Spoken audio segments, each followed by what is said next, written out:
Yes, now you are. Okay. Welcome, everybody. I'll call the meeting to order. Catherine's not here, so I was asked to fill in. I think maybe we have some new members going to join us here today. And maybe, Kathy, would you mind trying to introduce all our members, please? Okay, so not everybody has their video on, but that's okay. We'll just go with whatever everybody's comfortable with. So I will just tell you who's here and what they do. There's me. I am the accessibility coordinator at Grey County, and I'm the staff lead for this group. And Dwight Burley is our council representative for Grey County as a voting member on the committee. Other voting members, we have Andrew Edgecombe. We have Catherine Schultz, who has sent regrets for this meeting. We have Christina Schnell. We have Claudia Strelick, who isn't here as yet, but we're hoping that she's going to join the meeting shortly. We have Andy Underwood. And then for our participating non-voting local municipal members, we have Brittany Drury from Georgetown Bluffs. And today we also have Carly Craig, who is the new deputy clerk at Georgetown Bluffs. Welcome, Carly. And then Grey Highlands, our municipal representative, is Debbie Yip. Debbie couldn't join us today, but we are joined by Raylene Martel. Welcome, Raylene. From Hanover, Melissa Hilgendorf is our member. I do not see her in the meeting. Southgate, we have Lindsay Green, and I'm thinking that this is going to be Lindsay's last meeting because she has passed the reins over to Holly Malinek. So welcome, Holly. The Blue Mountains, Sarah Trainer was our member, and I heard from Sarah this week that she is passing her baton over to Jen Patton. So welcome, Jen. Is Jen? Yeah, sorry. Jen? I signed in as Sarah accidentally, but I am here. Oh, okay. Well, welcome. Nice to see you. And then from West Grey, we have Jonathan Settle, but I don't see him either. And then we have a few other folks that are joining us today to speak to various and sundry things. And maybe we'll just do that piece as we come to it. How does that sound? Thank you, Kathy, for doing that. And Okay. welcome, everybody. And I'll tell you right now, I'll probably forget your names, but please apologize for it, and we'll move forward.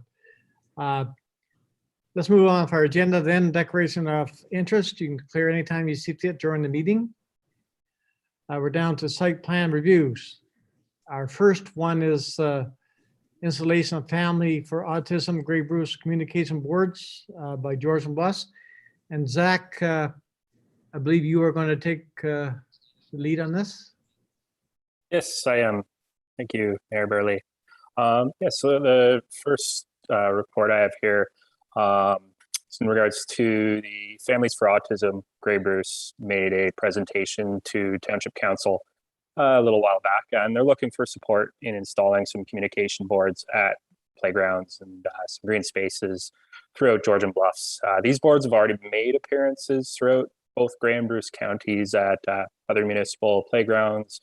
I think even some Grey Sauble playgrounds, possibly even some school playgrounds. But these boards are installed to help nonverbal and other people communicate using images on the board.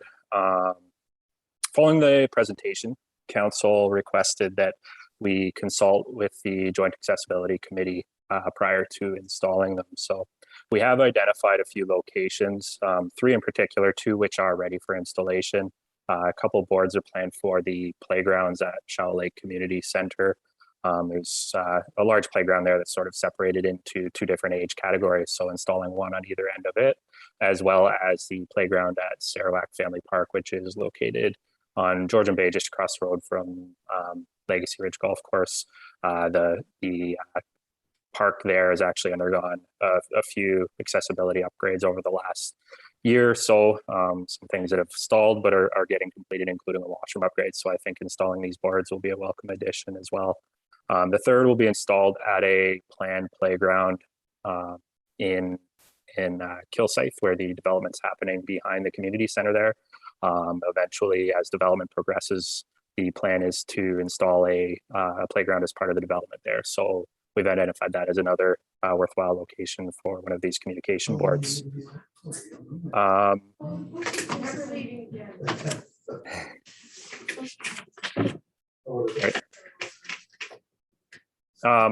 And then as we progress along, as we identify other locations, future playgrounds, we can continue identifying these locations as being locations where we can install more of these boards. Mock-ups for these boards have been included in the report. The group from Families for Autism Graver has provided us with some mock-ups. They do adjust the pictograms used on the boards depending on location to a certain extent. We're ready to install, just following council's direction to consult with the committee first. We're just looking for any suggestions or comments before we progress with the group to get the boards installed. Thank you, Zach. Does the committee have any comments? It's Andy, Mr. Chair. I would have a question. Go ahead, Andy. I'm not familiar with these particular boards, but one of my previous jobs, I had clients that communicate with bliss boards. So do they need to be like the people pointed images that are communicating with the individual who might have autism? Zach? Yes, so the boards have various pictograms. I think I said in the report there, I listed a few of them, pictograms that support phrases like "I want" or "help" or "bathroom," or else even equipment that might be in the playground. So they can be adapted to be site specific for certain elements, and then as well as washroom and certain other pictures that can be pointed out by persons that need to use it. Okay, I guess my question was typically is the person with autism who would be using it, or would they have an assistant that would be pointing and they would indicate that's what I want? I'm just thinking of height. If someone's in a wheelchair. Yeah. So we will have considerations when we do install them. We'll install them. Basically, the bottom of the board will be close to the ground, so all people are able to use the board. We're looking at how they've been installed at other locations as well, and what's worked for them. But generally, they're going to be installed close to the ground for all people to use. Thank you. Thanks, Zach. Any other comments from anybody? And please speak up if you have any comments.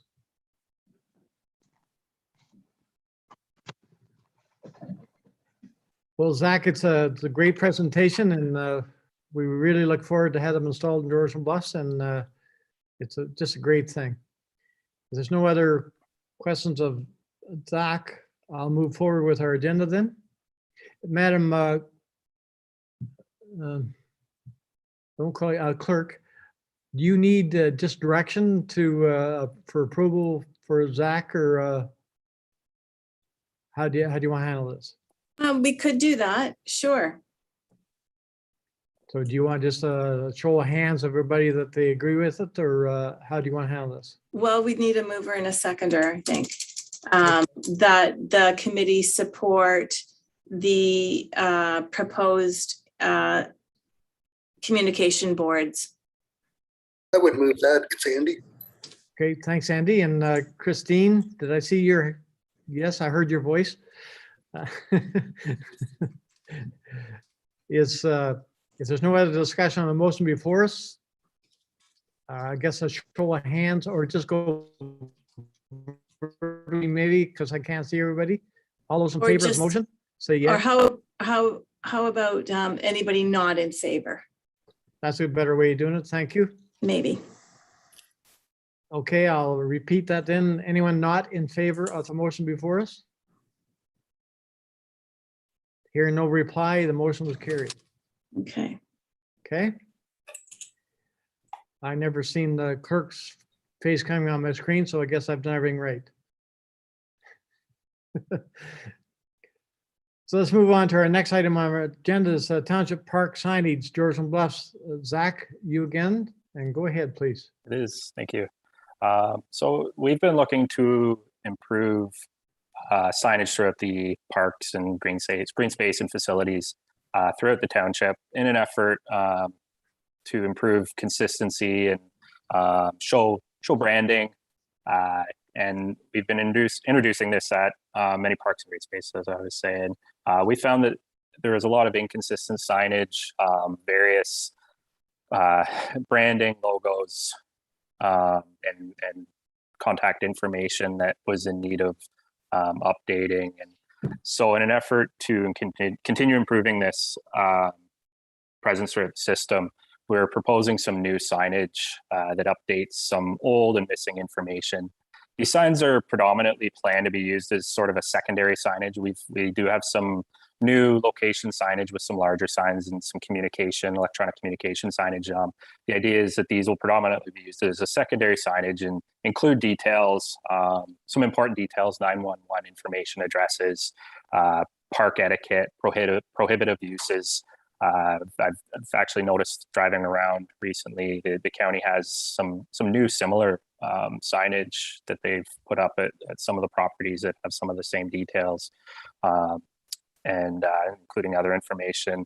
We've really been experiencing a lot of an increase in usage of the park, a lot of tourists, a lot of day users, and a lot of these people are new to the area and are using the parks for their first time, and we may be lacking on some of the site-specific information. So it's a bit of an effort to provide this information to these users to promote safe and enjoyable experiences for everybody using the parks. I've provided a mock-up that we've worked on that we're sort of proposing to use as a secondary signage. It's making use of high contrast colors, dark backgrounds, large font, uppercase letters, red background for emergency information, blue background, and then pictograms that can be site specific to inform park users of prohibitive uses.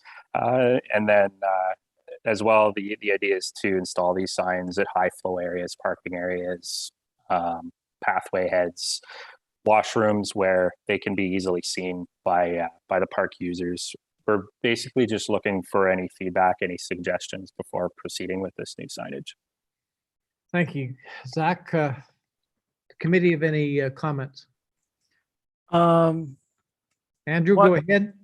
I was thinking maybe it's because of what I just got my guide dog, but I think put a sign about something needs to be included about service animals are welcome, and maybe a bit of guide dog etiquette, like do not touch, do not make eye contact and stuff like that. Because there's a lot of people that want to make eye contact with a dog. And I'm finding out that through working with my new dog. Great idea. Great comments, Andrew. Zachary, you're making notes, Zachary? Yes. I can send Kathy an example of what this guide dog rule says about guide dog etiquette too. Because that's what I've been saying to a lot of people lately. I think that would be great, Andrew, and then I can forward it on to the group because I'm sure there'll be lots of opportunity for that information. Thank you for that, Andrew. Does anyone else have any comments?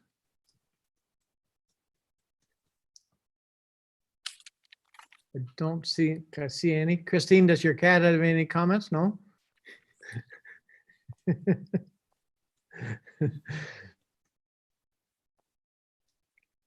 So since we had a motion for the last one, I've drafted one for this one, that the signage proposed for Georgian Bluffs Township parks be supported. If anybody feels inclined to move and second that or change it or whatever. Kathy, do we need to make any kind of reference to as amended, or since Andrew has come up with a suggestion to put on some different changes to the sign. Just in other words, are we approving the sign that's before us here on our screens, or? So the role of the committee is to provide comment and review. The formal approval of the committee isn't actually required.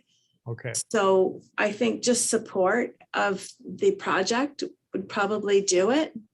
I okay, do have in the minutes about the guide dog etiquette piece as well. okay. Thank you. Do I have someone to move that, please? Moved by Christine. Second by, I see Andrew's hand, Mr. Chair. okay, Andrew. Is there any discussion on the motion before us? Seeing or hearing none, is there anyone opposed to the motion before us? See no opposition, the motion is carried. So Kathy will move on with our agenda. We're down to our next item is the Dundalk Community Health Center and parking. And I believe, David, are you going to take this one on? Yes, Mr. Chair. The floor is yours, and Dave. Go ahead. So thank you for that. And what Southgate is proposing, we're working with the Southgate, Southeast Gray Community Health Center, and they are going to locate a similar facility in Dundalk like they have in Markdale. We have a small medical clinic, but it's sure not delivering the services that Southeast Gray want to deliver. So the proposed project is just north of the fire hall. It is on Southgate lands on the west side of the railway crossing or railway lines, the rail trail, and the parking area will be on the east side of the rail trail along Proton Street. The entrance to the medical center will be off of Dundalk Street like the fire hall is. And the facility be about 3 stories high, all ground accessible with elevators for the 2nd and 3rd floor access. There is we have a site plan. There's a dedicated crossing over the rail trail with safety issues as far as stop signs and so on to make sure there's a good communication for both the people walking across from the parking lot to the medical center, as well as the rail trail users, which could be snowmobile in winter and four-wheeler side-by-sides in the summertime. We'll have parking and accessible parking for cars, and we'll also have a building for Mennonite population to park their horses under cover. There'll be gardens for and rest areas on the property, both sides of the property. And those gardens will have accessible sidewalk through the gardens to make sure people have the opportunity to go through the gardens in wheelchairs or whatever type of mobility apparatus they may have or challenges they may have. Southeast Gray already has, those kind of designs in place, and any kind of designs in Markdale, but any kind of designs we do at this location, like I said, it's a site plan right now. We'll be bringing back building and design of parking lot and so on in greater detail back to this group if they want to look at it further, and we would appreciate that input. Really, we don't have a building design, as I said, but we're quite prepared to come back and talk about that. I guess at this point, we're looking for any questions or comments that we should consider.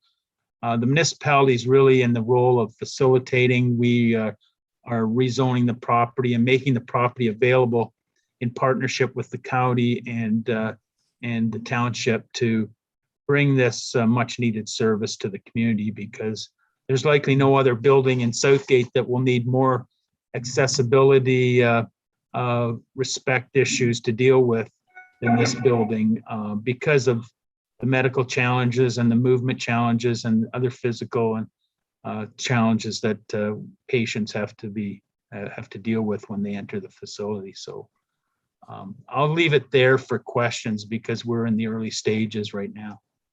Thank you, Dave. Does the committee have any questions?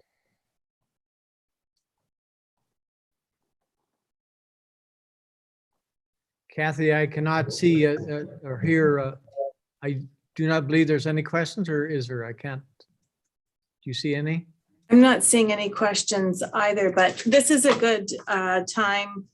I think you've done a great job, Dave. I think considering so many different elements of the accessibility is a real step forward. Quite often, like earlier on with this group, there wasn't that awareness level, and I really appreciate that.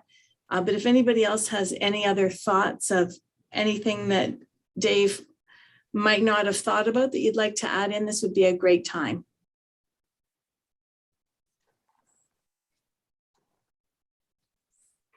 See none. Dave, did I understand you to say that you will bring more drawings back to Yeah, the as your project continues? Correct. So just what I'll do is share with you where we're at. We're actually at stage 3, and I think there's 7 stages of getting funding approval. So we have the initial funding approval for the site plan design and land procurement and agreements and all that sort of stuff. And Al Madden, who will likely attend a future meeting to better explain the building and so on, he'll attend a future meeting. He's the lead, he's the former executive director and kind of advisor to the Southeast Grey Community Health Center board, but he's the lead on the project and working with the ministry. We actually hope to get possibly the premier, but the health minister or staff of that ilk up to Southgate sometime in October or late September to do a sod turning. So we're moving pretty quickly. We hope to have, I would say, designs in the early 2022 and be starting construction shortly thereafter. So anyway, that's kind of where it's at. We are kind of a wee bit of slaves to the ministry approval process, but it's going much, much faster and less painful than the Markdale Hospital project for sure. Yeah. Yeah. Thank you. Thank you, Dave. Do I see any questions from the committee or any comments? Seeing none. So Kathy, I will just take this for information for now, and then we'll move forward from there. Again, thank you, Dave. Could I ask Kathy just to throw me an invite the next time to the next meeting, and we'll see what we have, and I'll see whether we have something to go on the agenda with. So noted. Good. Thank you. So we'll move forward then of our agenda. We're down to other business. The first item is an age-friendly community strategy action plan, and I believe Stephanie. Go ahead. You have the floor, Stephanie. Go ahead. Thanks, Mr. Chair. And thank you, committee. Just wanted to introduce, if some of you haven't heard, we've started an age-friendly community strategy and action plan more recently in the last month and a bit, and wanted to connect with this group just to share what is an age-friendly strategy and action plan. So more specifically, the age-friendly plan is aiming to create communities that are inclusive for everyone, so at all stages of life. So we're trying to capture not only the older individuals of our community, but from all ages. So a range from youth, middle-aged adults to older adults, as well to those with disabilities. So just, yeah, such a range of individuals. We've created a project website, and I can share the link for that specifically, and hoping to house all of the information that's been completed to date. So to date, we've completed a background study report, which has looked at various policies that are are living through the municipal official plans as well as county official plans. So through a planning lens, we're looking at policies in which could be amended that would better reflect accessibility needs as well as the needs of all ages. And so I just wanted to introduce the project and hoping to connect with this group into the fall once we have a strategy in place, and to bring the consultants potentially forward to discuss with this group and seek and request input specifically on what has been put together. But in the interim, we have 4 community workshops, and they are being held virtually like the rest of the world today still. There is a call-in option as well. I am the lead on this project, and so calling me for any comments or suggestions or recommendations is always an opportunity or option going forward. So I can share the details of the community conversation workshops. They're going to capture all of the 8 dimensions of an age-friendly community strategy. So age-friendly community typically speaks to outdoor spaces and buildings, transportation, housing, social participation, communication and information, respect and social inclusion, civic participation and employment, and community support and health services. So each of those 4 respective community conversation workshops will speak to 2 of the 8 domains. We're also looking to release a survey in the foreseeable future, being a couple days actually. And I guess I can pause my discussion presentation at this point. I do have specific pointed questions for this group with respect to the survey release. The survey will be housed on the project website and available for digital completion. We have received comments in that there's, it's significant individuals throughout our county that just don't have access to internet or other technology means, or simply can't afford that. And so we were looking to have printed copies of this survey available in various strategic locations. So that's one of my questions. If anyone in this group have any specific suggestions as to where we could have printed copies of this survey, as well, knowing given we're currently still in the pandemic, a lot of the public facilities that tend to be open are fairly limited in their availability to access at this point. So I'll pause at this time, and if anyone has any comments or suggestions in which speak to where we could have printed copies of that survey in paper form. Thank you, Stephanie. I'll open the floor. Go ahead. Andy. Andrew, go ahead. Stephanie, my name is Andy. Sorry, Andy. Is there a specific group within the senior population you're targeting, like the octogenarian, younger than that, more active seniors? So yeah, that's a good question, Andy. We are actually we're trying to steer away from solely focusing on seniors groups and having this to reflect a broader community plan, so all ages. We are connected with the Grey Bruce Council on Aging, and so they have significant representation throughout most of the entirety of Grey County as well as Bruce County. And through their networks, we've been asking them to share and distribute information. So we're hoping that, through those connections, we'll be able to have a broader outreach to potentially those more specific targeted seniors groups as well. Okay. I was just thinking, if you have printed forms, and if you provided stamped envelopes, like return envelopes, it may be possible to have them distributed through the Meals on Wheels provider. There's one Meals on Wheels provider that serves all of Grey and Bruce counties. And they would just send it out with the meals. That's a really good suggestion, Andy. I appreciate that.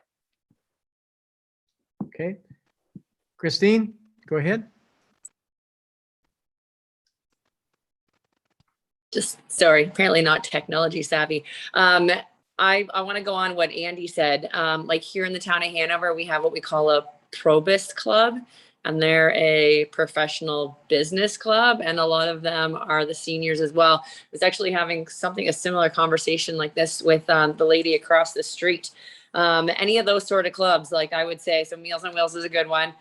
Probus here in town, something maybe like the Alzheimer's Society of Grey Bruce. And anything that's like age friendly, I guess, within the community. Like our pool is open again here in Hanover. And a lot of our morning aquafitters are seniors. So I think you just want to kind of hit up like your local groups that are the ones that are out and about. I think Hanover also has an age friendly group, but Soggy Mobility would be another one too. yeah, maybe another good one. Okay, Kathy, go ahead.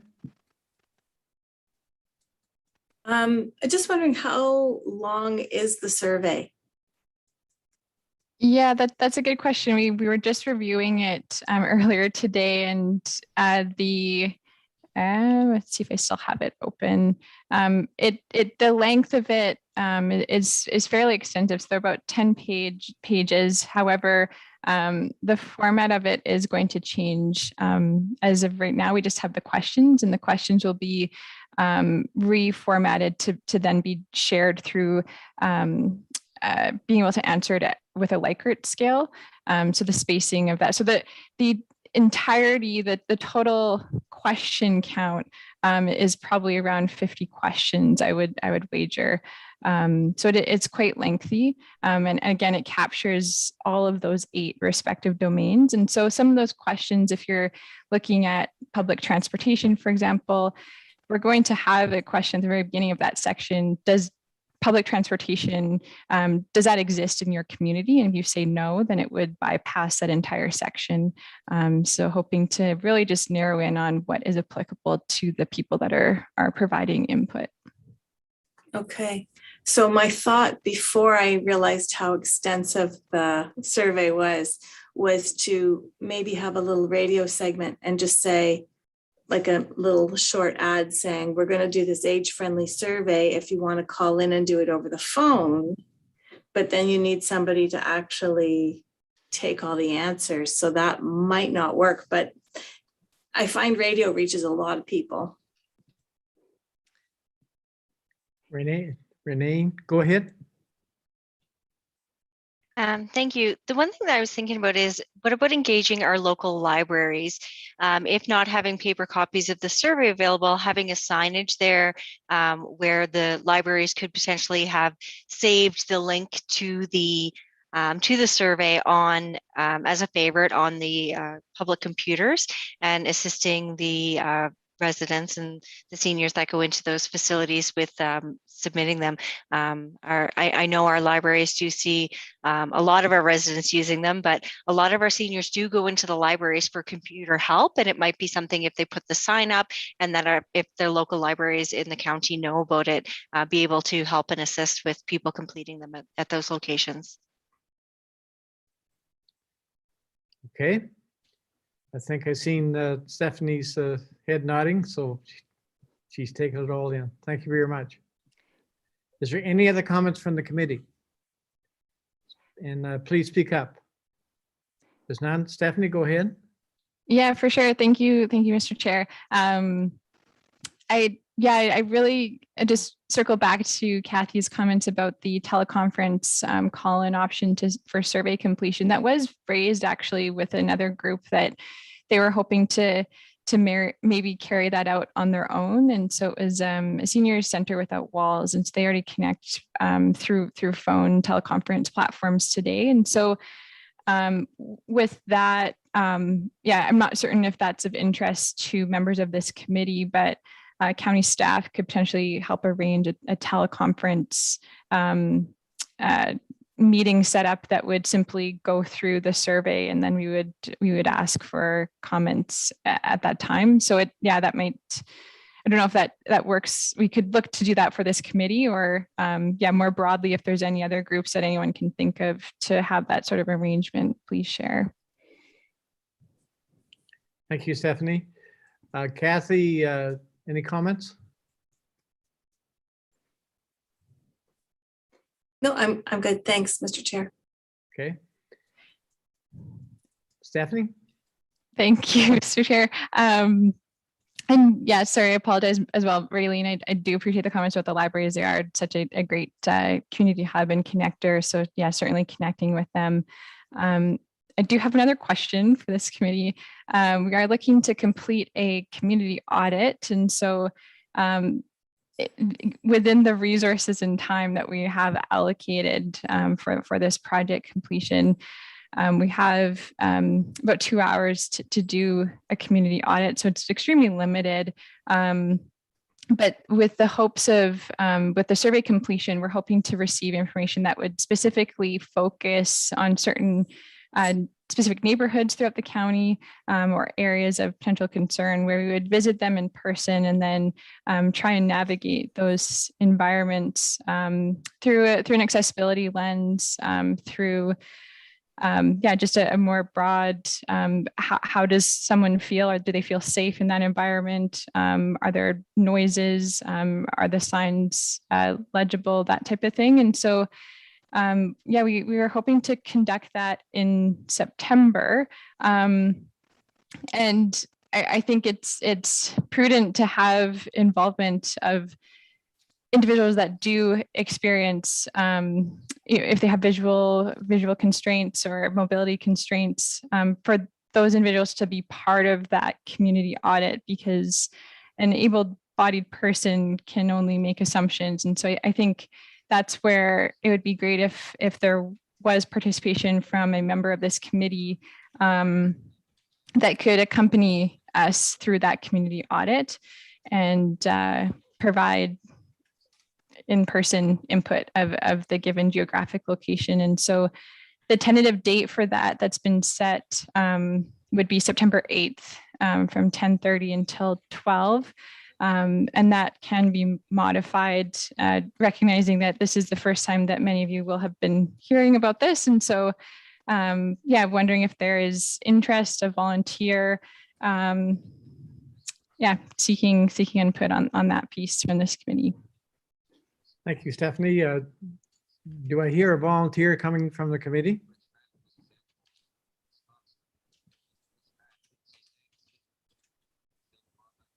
Kathy, go ahead. Mr. Chair, could I just ask, do we know geographically at all where it might be? Not at this point? Yeah, the focus is likely going, it will potentially be in Owen Sound. However, it will be in one of the settlement areas more likely. Those tend to be the spaces that have a bit more complex environments to navigate. And so that's kind of just the general assumption with the survey outcome, is that the focus of the feedback received is probably going to be centered around one of our main, so Hanover could be one of them, for example. Okay. Thank you, Stephanie. Christina, go ahead. If you're coming to Hanover and you're willing to work around my work schedule, I may be able to give you a few hours. Okay. I'm a PSW at a long-term home, so my hours are literally all over the place. You just give me a heads up, and I have my schedule about a month in advance. And then if you're willing to play with the day of the week, I could probably give you a hand in Hanover. Okay, awesome. Thanks, Christina. I will connect with you directly. Perfect. Thank you very much for volunteering. Is there... I do see Andy's hand up as well. Okay, go ahead, Andy. Thank you. Likewise, if you're looking for input or Owen Sound, I would not really feel comfortable commenting on any community other than Owen Sound, because other than driving through them, I'm not that familiar with the accessibility level, but I've certainly been around Owen Sound for a few decades and been in most of the public buildings. Okay. Thank you for volunteering, Andy.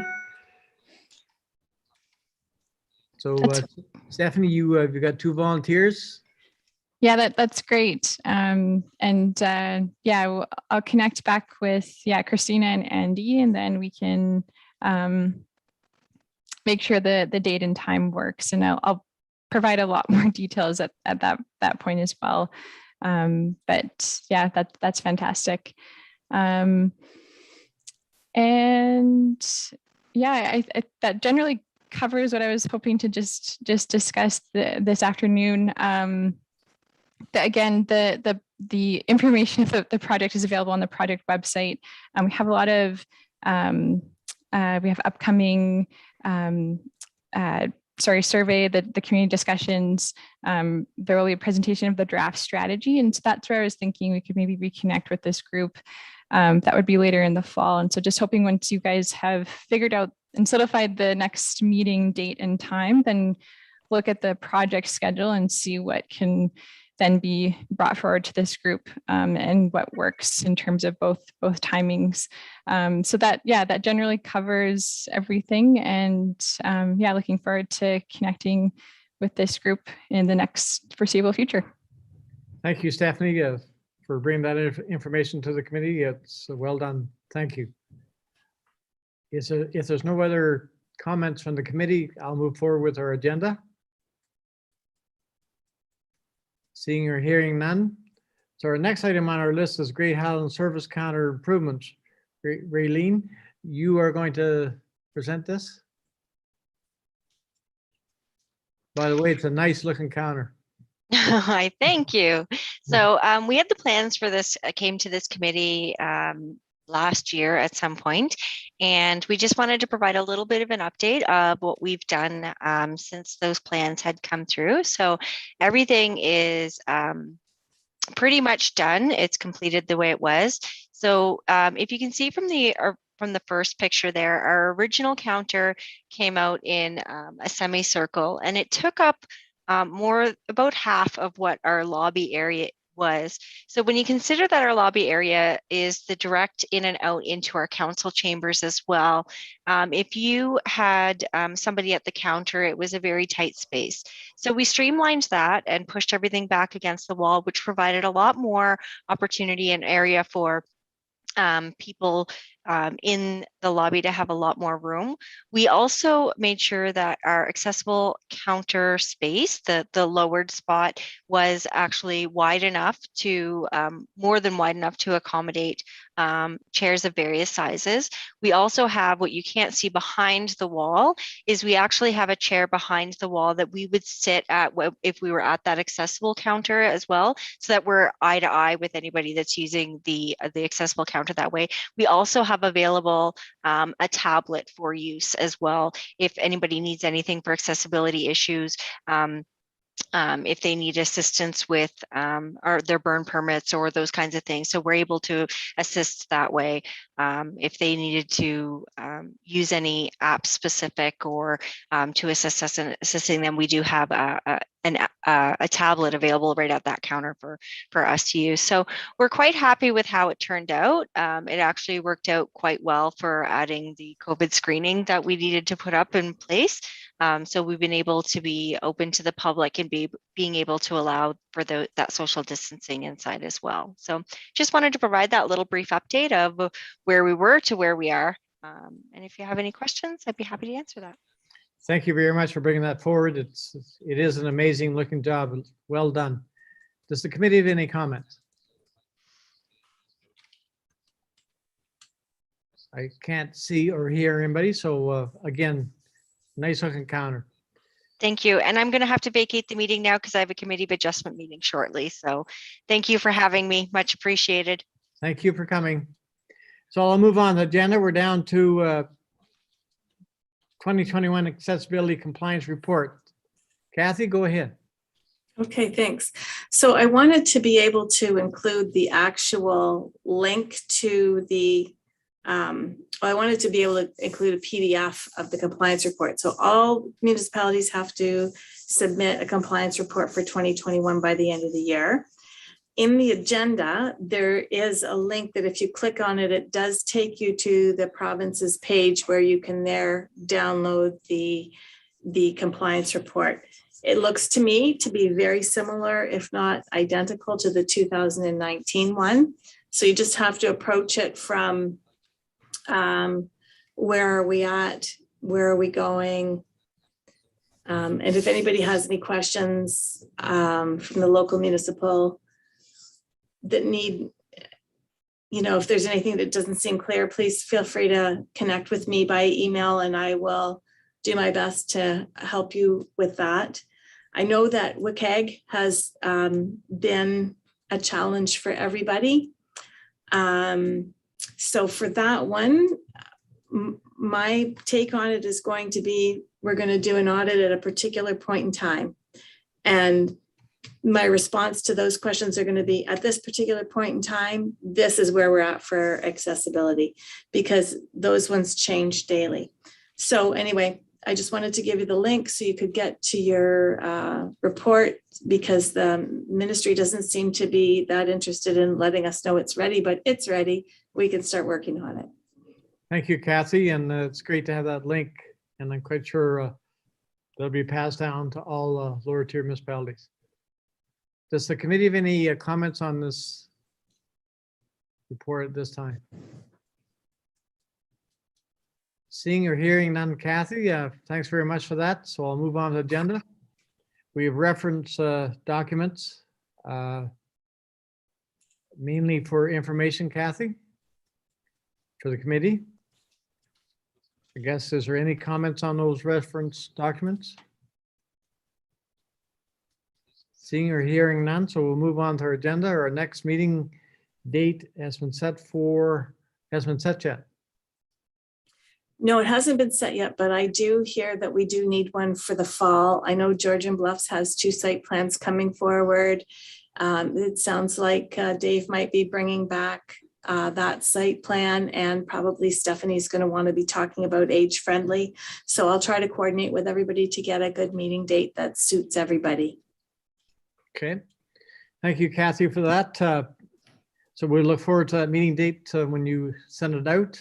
And I guess if we've no other business here today, I'll ask for an adjournment, and I would need a mover for adjournment. I'll move, Mr. Chair. It's Andy. Moved by Andy, second by Christine. Is there anyone opposed to the motion we have on the floor? Seeing or hearing none, so the motion is carried, so we're now adjourned. Thank you, everybody. Thank you, everybody. Bye. Have a nice rest of summer. Okay, Andy, thanks.